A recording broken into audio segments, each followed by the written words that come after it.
Okay, guys, I'm here with one of my favorite people in the world, Oscar Jarquin, with Coder Post Home Inspection. Oscar, it's the middle of July.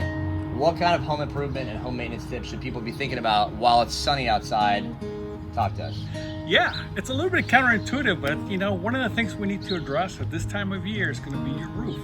You know, we're going to get, right now it's dry, nobody's thinking about that. Nobody's thinking about roofs right now. Everybody's outside. Right. But the way things stand here in Kitsap, there's just not that many service providers when it comes to roofing. So this is the time to start to plan for your yearly inspection. If your house is over 10 years old, you probably are in the last quarter of your useful life as far as your roof goes, and you want to make sure you get that inspected before the rainy season starts. So because of the lag in getting service provided out there, you want to make sure you contact them right away. You let them know that you're looking for a roof inspection right before the rainy season starts.